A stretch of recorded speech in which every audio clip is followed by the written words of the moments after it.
The Senate inquiry into the supermarket pricing, that was in Tullamarine today, just outside Melbourne.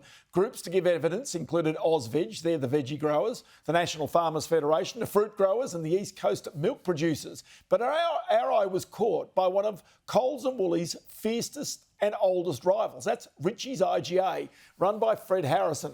Ritchie's history dates back to 1870. It's got around 80 supermarket and liquor stores throughout Victoria, New South Wales and Queensland. And Fred Harrison joins me now. Fred, many thanks for your time.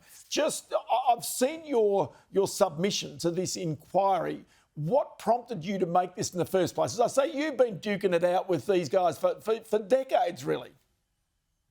Yeah, you're dead right, Ross. 153 years, so we've certainly know how to fight the fight. But you don't get these opportunities that often, and government have called out that they wanted a review, and it's no good being a wallflower and thinking all the things you might say. Instead, we wanted to be on the front foot and come out with genuine ideas, not pipe dreams, but something that we believe passionately about, because we see it day by day. We're trying to gain sites, and it's frustrating sometimes that landlords go to Coles, Woolies first and second, then Aldi, and if those three guys don't like sites, they then come to us. And we just think there's got to be a better way and a fairer way to provide more competition and more choice for consumers to shop in.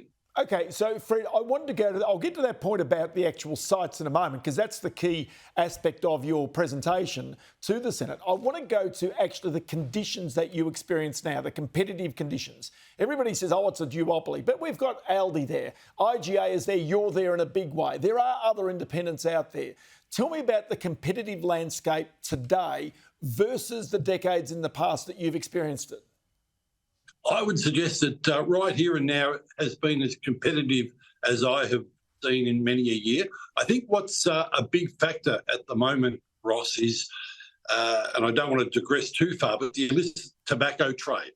Supermarkets have been really buffeted, have lost a lot of sales through the illicit tobacco we have out there. And I know, for example, our business has dropped in excess of $100 million in sales in the past 2 years, basically to illicit trade.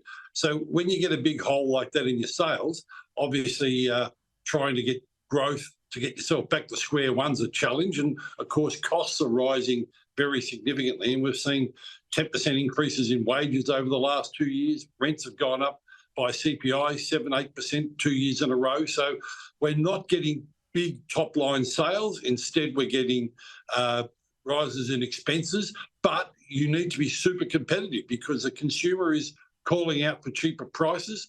We're selling more and more control brands, our community generic home brands.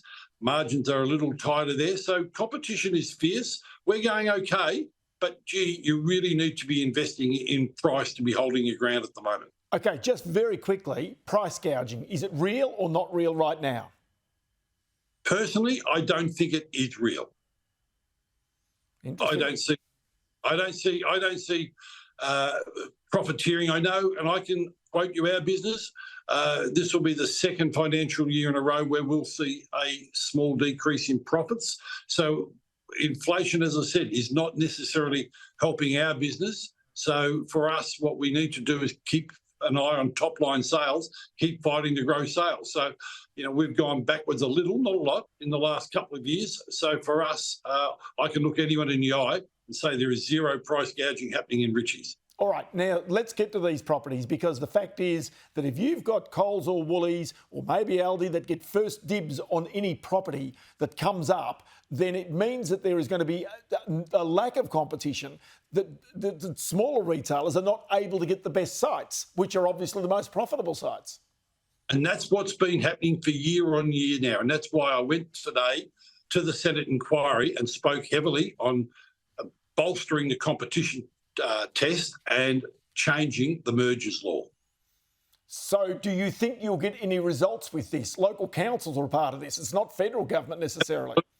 That's exactly right. It's federal government, it's state government, it's COAG. So it's really going to be a concerted effort, but the federal government has the authority and the power to really start to put its stamp and look for changes to both the competition test and taking into account national dominance and also changing the mergers law, where the onus is reversed from the ACCC having to prove that there'll be a lessening of competition in granting a store to all of a sudden the national dominant retailer, the chain, having to prove that there'll be no reduction in competition. And the example I gave today was Milton, where we had a brilliant IGA operator operating at a supermarket in Queensland, Milton Village. Coles and Woolies bought the shopping centre 3 years ago. There are 2 Coles and I think 3 Woolies in the marketplace now. Coles have bought the centre. The IGA retailer's lease was not renewed, and instead Coles will now go and build a 3rd supermarket in the marketplace. So you lose very effective and a very competitive IGA retailer. Tell you what, Fred, great to have you on the program. Fred Harrison from Richie's IGA knows the supermarket game better than just about anybody. Many thanks for your time. Thanks, Ross.